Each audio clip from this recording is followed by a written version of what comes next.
All right, what's up, guys? Welcome back to another episode of the Woolly Swamp Podcast. I'm here with Mr. McQuade, and today we're going to be talking a little bit about outdoor activities, some national parks, things to do around the country, some band stuff, some music. So, Mr. McQuade, do you want to tell the audience a little bit about yourself? Sure. Well, I teach English here at the high school. And in my spare time, I like to travel when I can.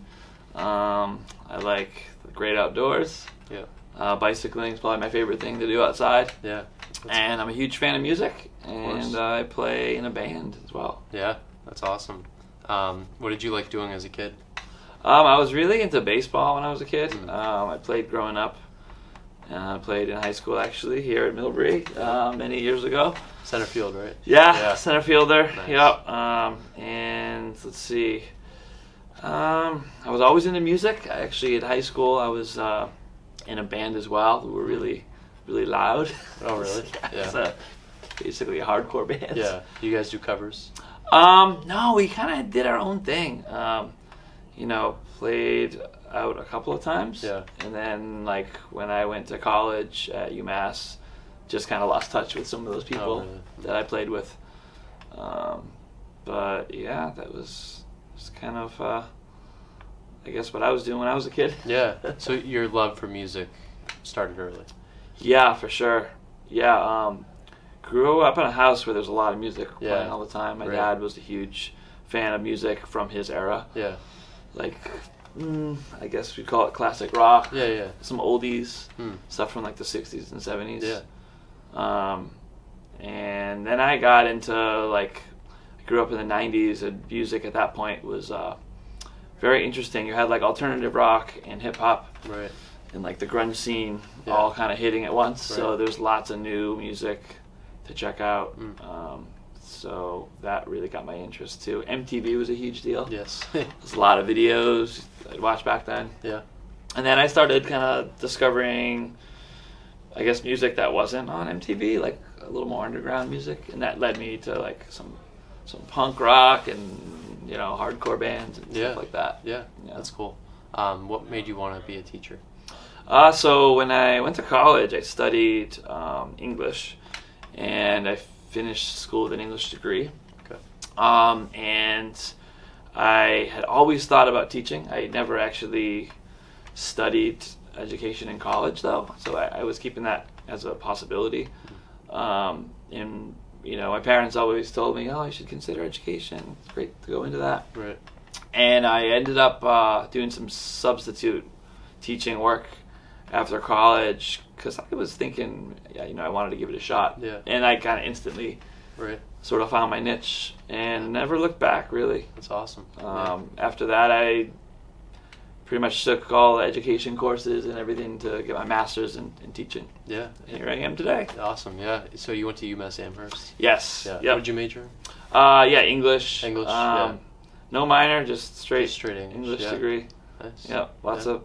Wrote lots of papers, read lots of books. Yeah. That's cool. Yeah. Mm-hmm. We'll go to band and music now. Cool. Tell us a little bit about your band, Young Man Winter. Sure. So yeah, this started as it was sort of a New Year's resolution Oh, really? project. I think 2019 around then. Yeah. A few close friends of mine, both musicians. Two other guys I play with in Young Man Winter. Yeah. And we had been kind of playing a little bit on the side, and then we decided for that particular year, let's make this like a real thing. Yeah. So we started doing like practices every week, and then we decided, let's make some original music. Yeah. And it was a very slow process, but over the course of a year, we put together like probably 3 or 4 That's great. new songs, original songs, and decided to try to play out and do some recording, and it kind of just blossomed from there. So, Yeah. You guys had a studio? well, we have friends with a studio. The singer James, we both sing, but he's more the electronics kind of guy. One of his friends from college actually has a studio in Connecticut. Oh, so that's cool. That's where we've been able to do most of our recording. Yeah, that's awesome. We did some recording early on, just like at my friend's in his house, like a sort of living room. Okay. Set up with Ableton and like basic right recording stuff. Yeah, that's cool. Yeah. Do you help write the songs? Yeah. It's kind of a joint process. All of us chip in and help. But I put a good amount of time and work into writing material. That's cool. There's a few that I probably wrote just me, but I think for the most part we all kind of contribute to to the songs. Basically, someone will bring in an idea to a practice, right, and then we'll just kind of build it out from there. Yeah. If it's not good, we'll scrap it. If it's decent, we'll keep coming at it, and eventually we sort of put something together that we all like. Yeah. For songwriting, do you so I've been trying to. Oh, nice. So I'm getting into it, trying to write songs, and it's kind of hard. And where do I, like, if you have an idea of what you want to write about, and it's hard with like the verses and like the section, you know what I mean? To lay it out. Yeah. Any tips on that? I think it varies. I think if you ask different people, they'll give you different answers. Yeah. For me, it's always some sort of guitar part that leads it. Okay. I usually put words together after, and I kind of just play around and try to find like a guitar part that I like. Yeah. I spend a lot of time just fooling around and playing with no real direction. Right. But I'll sometimes stumble on something I like, and maybe it's a cool chord progression or something that sounds, different, and I just sort of plug away at it like that until I'm happy with how it works. So it's usually like one part, and then I build off from there. And then a lot of times, the words and the vocals and lyrics and everything come in later on. Oh, okay. So you think guitar leads it? For me that is what works. Yeah. I know some people will do a similar thing on piano. Some people have success just writing out words and then trying to put music to the words. But for me, it's always been find a good guitar part and work around that. Yeah, I feel like for me, I don't know how to play guitar or any instrument. I know how to play harmonica a little bit. There you go. I think I know for a guitar like what sounds good, and I feel like I could lead into it. I don't know how to play guitar. So that part you said about what sounds good, I've always used that as a guide. Like, oh, I like how this sounds. Yeah, right. And you can even do that just by learning a couple basic chords. So keep practicing. Yeah. Awesome. I don't consider myself a great guitar player at all. Right. I just I can do enough to write a song. Yeah. And that's kind of all you need to do. Yeah. Right. Yeah. All right. Perfect. What was a key to the band coming together, and you guys have a new album. Yeah. So what is like a key part of a band coming together? I think just trying to be consistent. Like, we're all adults and we have families and regular full-time jobs, so it's hard to make time to do it. We practice like just once a week. Right. But if you add up every week over the course of a year, or we've been doing it for several years now, that will produce results. So just being consistent, sticking with it, trying to get to those practices. We all have different roles. You also have to rely on other people that you're playing with. Sergio, our guitarist, he does a lot of social media for us, almost all of it. Yeah. He does a lot of our promoting. He sets up our show. He's almost like our manager as well as like a really important part of the band. So you do need someone, or maybe a combined effort from a few people, to sort of move things forward outside of just the music part of it. Yeah. So it does take a lot of time and effort. You really just got to commit to it. Right. And it's got to be something you enjoy, because it's time away from your family. There's some late nights to practice, playing shows at weekend. I mean, we're not a professional band, so we're bringing in all our own equipment. Right. there's a lot of work that goes into it, so you Yeah. got to really just enjoy it and be consistent with it. So it was always one day a week, even when you were pushing for that album? We have managed to add other time when we need to. Yeah. But that's kind of been our recipe. We'd like to Yeah. do more than one a week, but for, we all have busy schedules. Recording, we've had days where we go back to the studio like 3 or 4 days at a time. Okay. So we've been able to do that. It's really hard to record if you don't have like 3 or 4 or more days together. Yeah, right. Yeah. Do you want to tell the audience a little bit about the album? Sure. I actually saw it at That's Entertainment. You did? I did, yeah. That's cool. Yeah, we have a few copies over there. Yeah. Yeah, so what do you want to know about it? Yeah. What kind of is there like a lyrical message of the album? Some of the songs go back to like COVID times and like because we were writing a lot of the material when it was like the lockdown and a lot of the social distancing and that kind of thing. So some of the words come from like feeling like a bit cut off from people, but it's also the opposite of that, like wanting to be around people again. And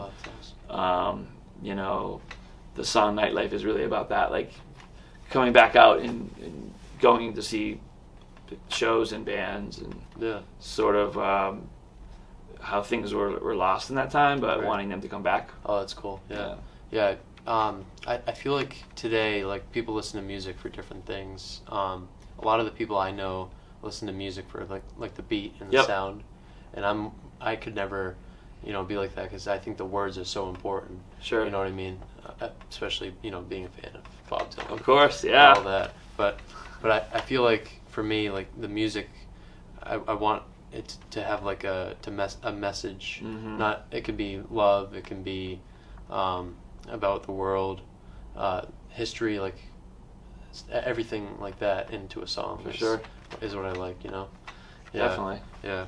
Do you have any, when you're listening to music, do you look for stuff like that? Yeah, definitely. I mean, like, I love songs where there's a story. Yeah.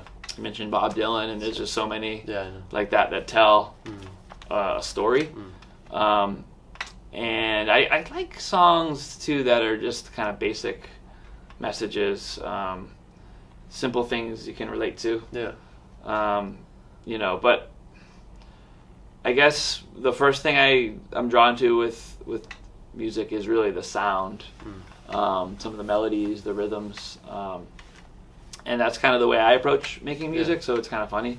Not that I don't put importance on words, but I think for me the first thing is like, does it sound good? Right.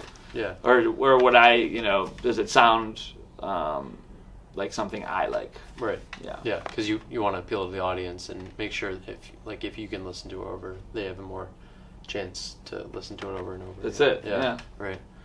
Do you have a favorite album? Oh, that's so hard because this is like something where it's always changing, but like all-time favorites. I've always been a fan of the band Radiohead. Oh, yeah. They've had a huge influence on modern music. And one of the earlier ones from the 90s, OK Computer, that had like a big effect on me, like musically. Some of the Beatles albums I really love. I like a lot of stuff from that era. So like Pink Floyd.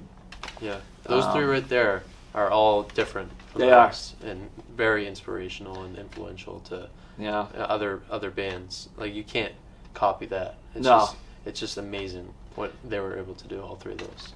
I think that's what I've liked about it is like I like music that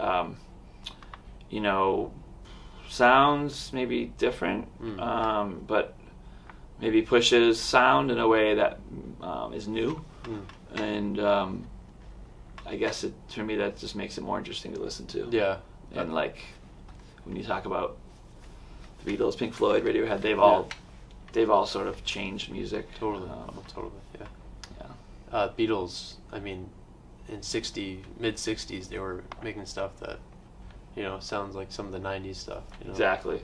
It sounds really good. So different, Yeah. So I guess that kind of sound caught my interest. Yeah, but I think the Beatles and Pink Floyd. I don't know about Radiohead. I haven't been much deep in their stuff in their discology, but I think sometimes Beatles and Pink Floyd try a little too hard, and some of the stuff's not really listened to, like Revolution number 9. Yeah, yeah. It's just a bunch of classroom. And yeah, there's there's so much music that those artists put out that, it's not all great. Oh, yeah. But the great stuff's pretty The great stuff's untouchable. pretty untouchable, yeah. This is a hard question, but a favorite song? Do you have a favorite song? I probably, if it was like a desert island mix, I don't know if there's one single song I could bring over with me, but like A Day in the Life by the Beatles is one I have listened to that song over and over again. Right. It depends on your mood, right? It does. It depends on what's going on. Yeah. That's probably like the song I would circle. Yeah. I'd probably go with American Pie. That's a great one too. Yeah. Right? I can just listen to that no matter what day, happy, sad. That's it. Like songs that have that mood where, Yeah. you can take it with you wherever. Right.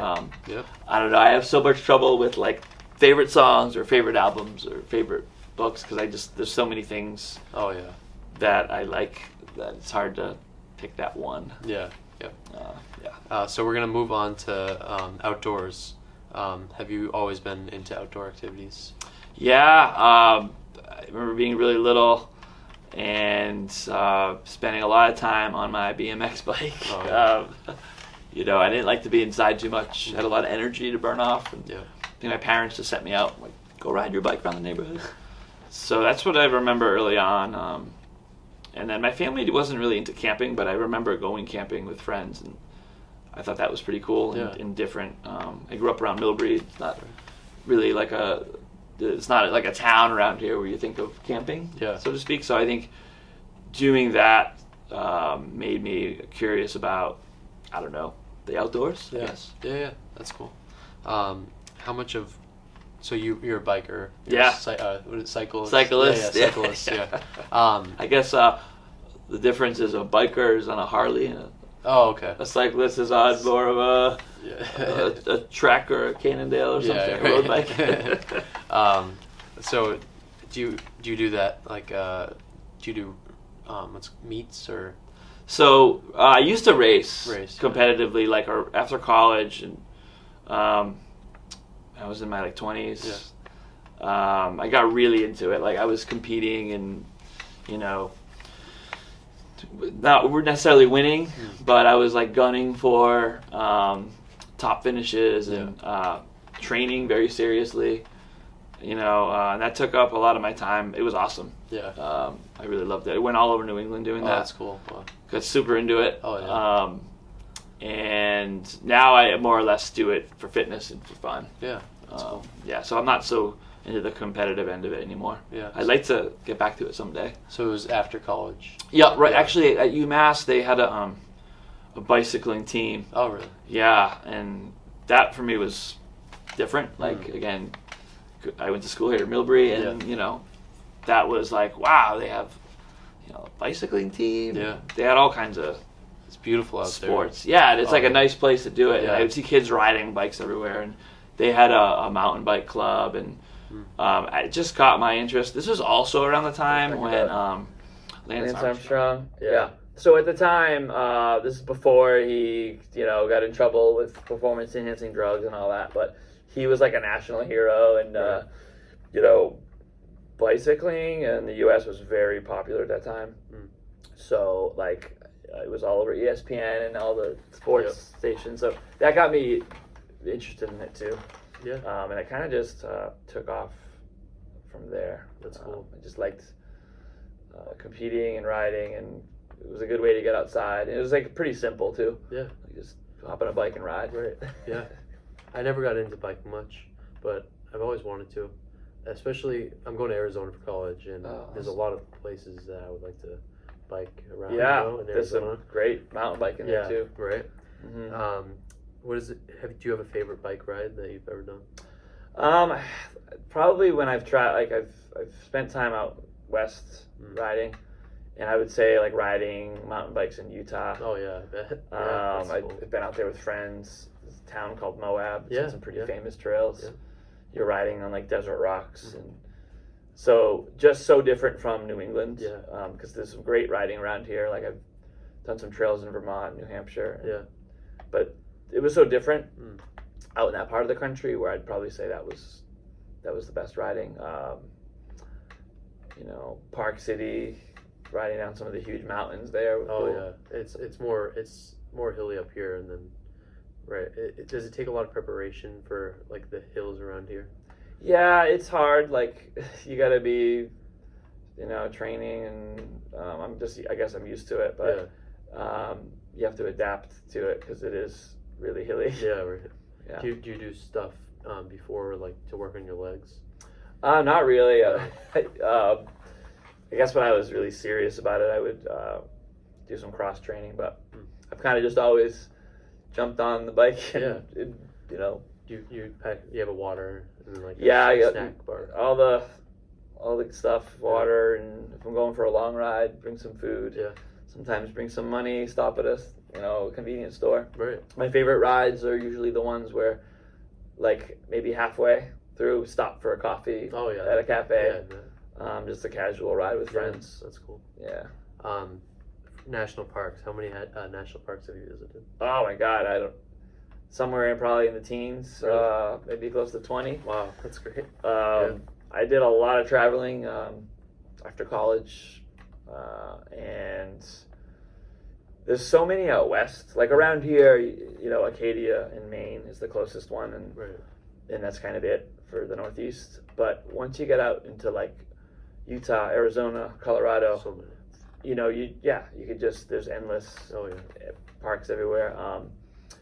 You know, California, I went to Yosemite, did Yellowstone, Glacier National Park. Been to some of the really well-known ones, and then some of the ones that are not so well-known but are pretty cool.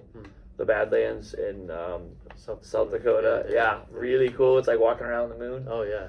I've seen pictures of that. It's like a whole different world. It's wild. All these places are. They are. To us, we only see trees, and you know, to see the what's called like grooves of the whatever rock. Yeah, cool. Desert rock and sandstone, all that. Yeah. All the weird landscapes. Yeah. So different from what's around here. Yeah. But yeah, I'd say maybe it's close to 15. That's awesome. I need to do an official count. Yeah. I've been to 48 out of 50 states. Really? That I know. What are the two that you haven't been to? Arkansas and North Dakota. Really? I mean, most of the states were just driving through on like road trips, and so not necessarily hanging out in each state, but Arkansas is not really a point to go. like it wasn't on the route, and didn't have a good excuse to go, and same with North Dakota.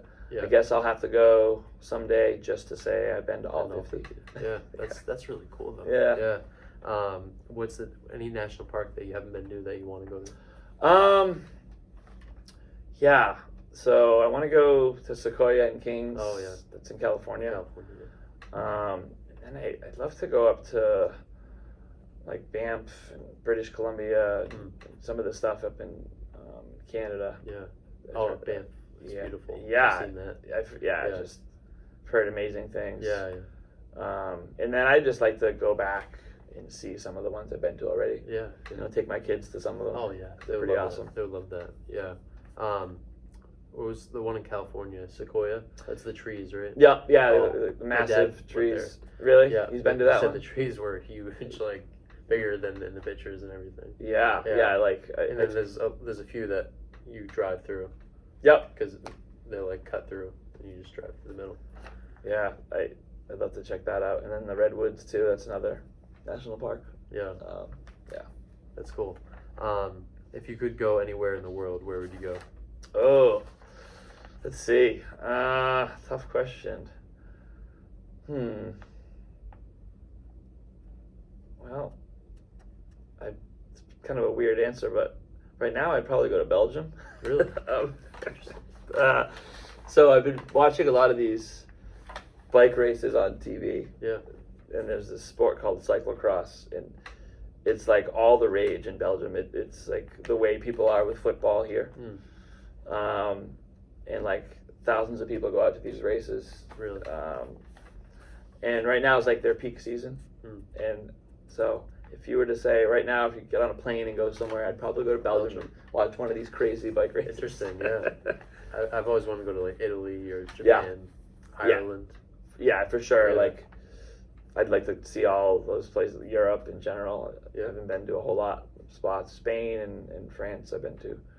But right now, I guess Belgium. Yeah, that's cool. We're going to go to the last section here, poetry, books, and movies. Cool. How important is poetry in writing to you? Oh, it's really important, yeah. You know, writing lyrics is pretty much writing poems. Yeah. And I get a lot of ideas just by looking over poetry, sometimes actually teaching. Yeah. Literature helps too. Yeah. Come up with ideas. Yeah, you see some of the great poets, and you say, and you look like they show a meaning, but they show it way deeper. Yeah. That makes you think. Right. It's just like, how do you come up with it? It's amazing. Yeah. It's awesome to draw inspiration. Oh, from I know. Yeah. the greats. Yeah. What is a line? Is there a line of poetry that resembles you, or do you have a favorite line? Oh, geez. I have to think that one Or through. even like a line from a song, maybe.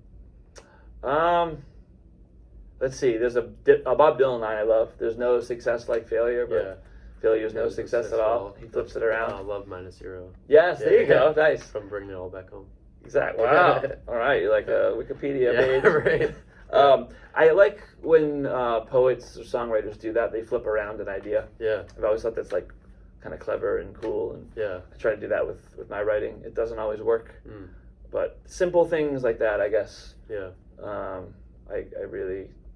I find memorable and kind of clever. I think for Bob Dylan, It's All Right, Ma, which is like about a kid going through the 1960 political issues of the time, Vietnam. Oh yeah. And early Cold War, and the start of it is darkness at the break of noon, eclipses both the sun and moon. To understand, too soon, there's no sense of trying. Nice. Which is very deep. Yeah. What is a book you think that everyone should read?